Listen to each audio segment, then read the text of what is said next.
Hello. Astronomy picture of the day, December 29, 2023.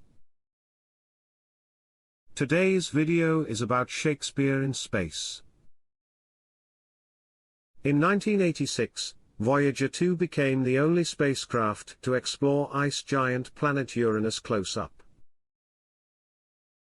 Still, this newly released image from the NIRCam, near-infrared camera, on the James Webb Space Telescope offers a detailed look at the distant world.